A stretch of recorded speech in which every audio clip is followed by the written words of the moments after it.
Hi, Nigel here with the Drivewire. I have the 2021 Jeep Grand Cherokee Summit. That's the, for want of a better word, peak or top model. It sits actually below the SRT and the Trackhawk because they're the sport models. And this one, with all the bells and whistles, including a rear entertainment DVD package, comes in at just short of $70,000. Now, the Grand Cherokee has been around for quite some time, almost 10 years now. It sits on a Mercedes platform, which is a good thing.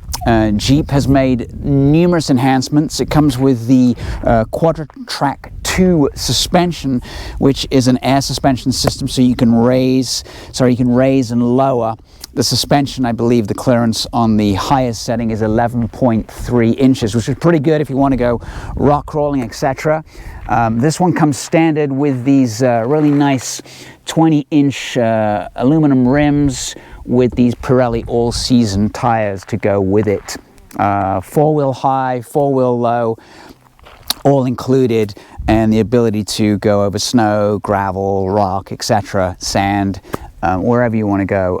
It's a great looking car. They've made it look even better as the different versions have gone on. There is a new one coming out for next year, so I can't wait to see what they've done in terms of improvements. The standard car across the board comes with a V6. It's the Pentastar engine. It's around for some time, 295 horsepower. However, this one has a 5.7 liter Hemi V8. Actually, this is the first time that I've driven this car with this engine. Typically, the testers that I've driven have had the 6. It's a good engine, but this one is super smooth, made it to an 8-speed transmission. Of course, I have driven the two sporty versions with the bigger 6.2 liter V8, but it's nice that this one has this one.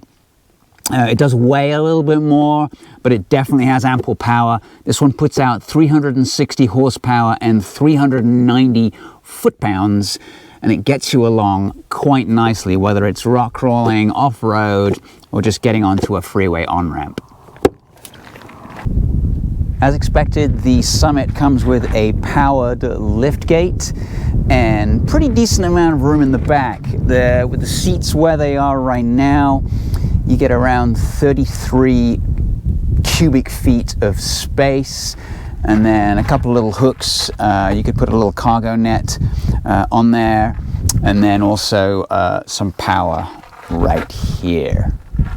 Both seats will fold pretty flat, giving you approximately 68 cubic feet of space, so not too bad. A little smaller than other cars. And worth noting actually that this vehicle, the Grand Cherokee, sells about 240,000 of these every year. It's the biggest selling mid-size two-row SUV, way ahead of most of the competition. As you can see, this one is fitted with the Liberace leather.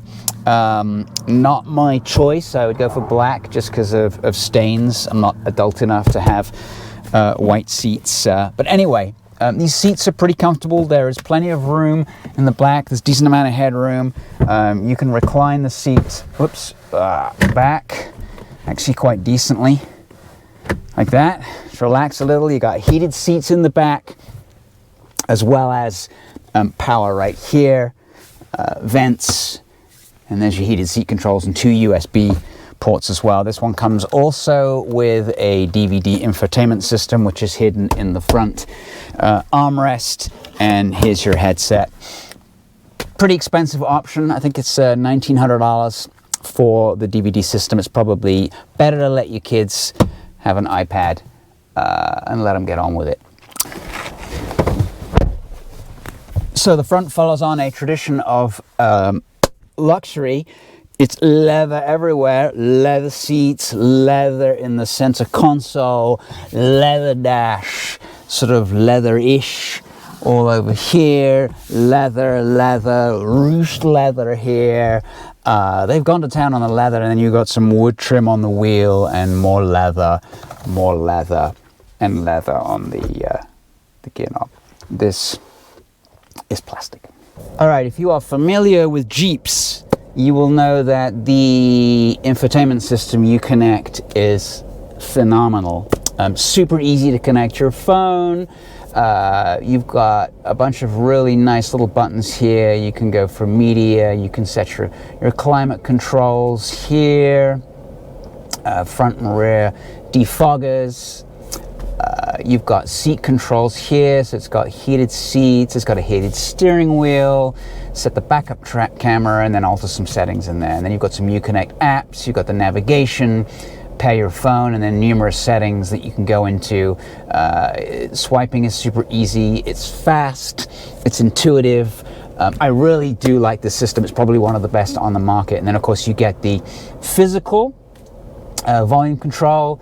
You can tune right here, turn the screen off, and then here's your HVAC controls. Below that you've got your park assist, lane departure warning, a sport button, which is all helpful, and then your eco button, and then you can turn your traction control off. All pretty good. So down here in the center console, you've got your four-wheel low button, you've got your hill descent ascent button. You can raise and lower the suspension here. Typically it's in aero mode, unless you change that, and then you can hit down to park if you have somebody that has difficulty getting out. And then you've got this little wheel control here where you can set it to auto. The system decides what the terrain's like and just does it for you. Or if you know it's snowing, you can move to snow, sand, mud, and also for rock. And then the other thing I like is that they have a physical actual lever instead of these push button things, which they used to have, and they had some problems with that. So I'm glad that has been fixed. Standard on this car is an excellent Harman Kardon sound system. It's really quite good. You get two USB ports, one 3.5 jack and a 12-volt power port.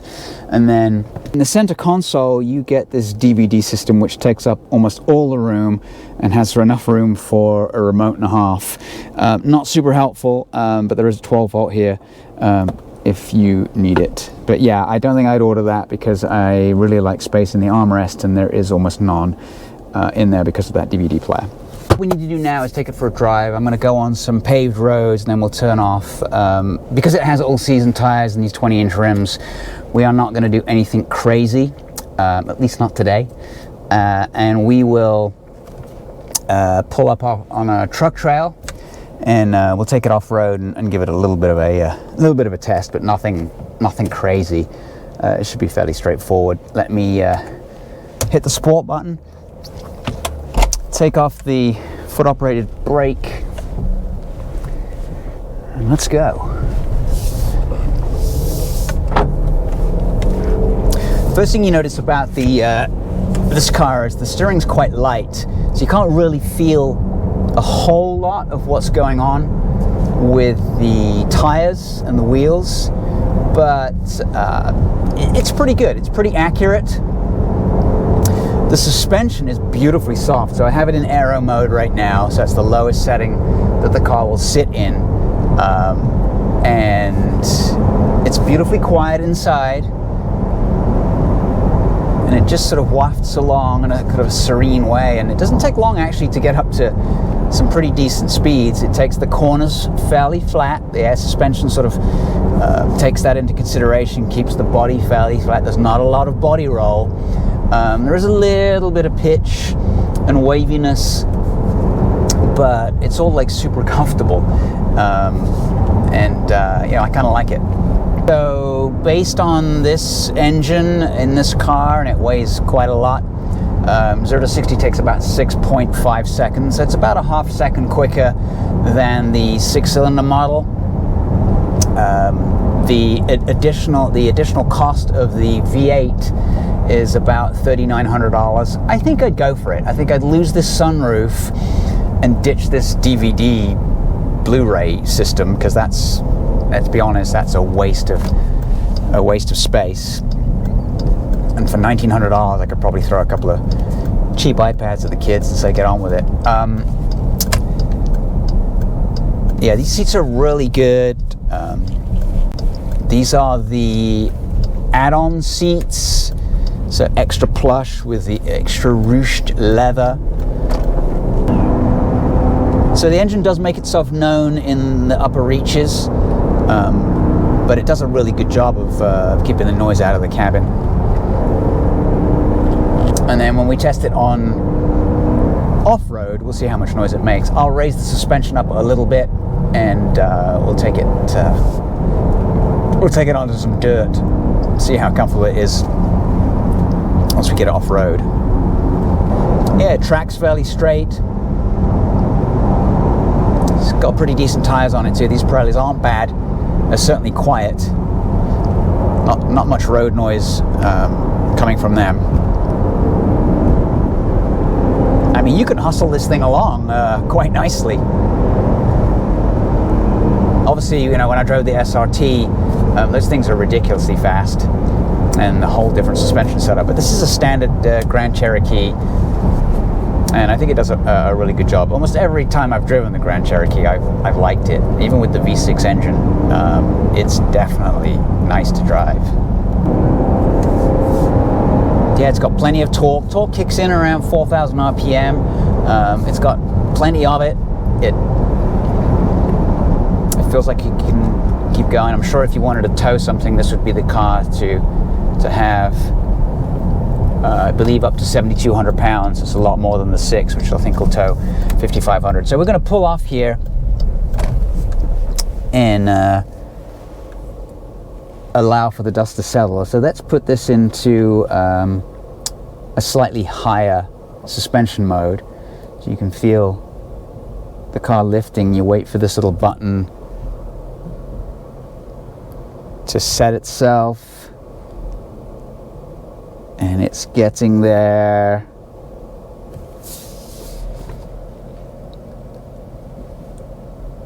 All right, I say we can go. Okay, so let's see if that's altered the suspension.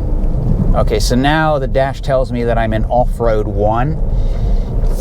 And the last Jeep that I drove, when I put it in the highest level of suspension, it was rock hard. It was bouncing around like some demented puppet. And it just felt hard. Now this has definitely firmed up the suspension a little bit going over this section.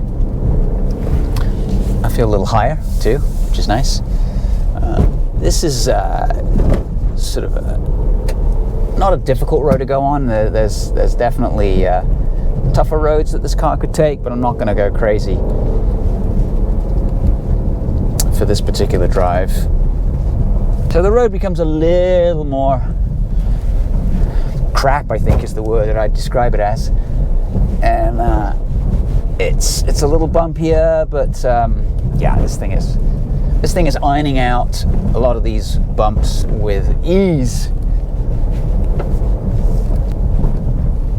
And actually, this is where it pays dividends that the steering is as light as it is. You know, much as a Jeep Wrangler has very light steering, it certainly helps you over this rougher terrain that we're on. And this is mostly sort of sand and rock. Unlikely, being Southern California at this time of year, since we had such a dry summer and so far winter has been dry as well, that there's been a little rain, so we can't really test this car in mud at all.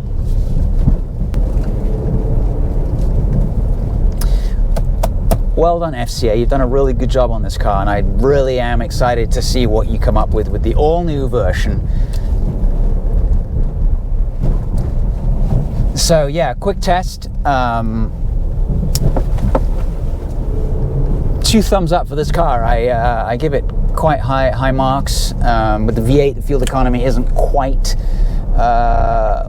what I expected, but I imagine over the week that I'll have it, it should get better. So definitely appreciate you watching. Don't forget to subscribe, like the video, and we will be back next time with some more interesting vehicles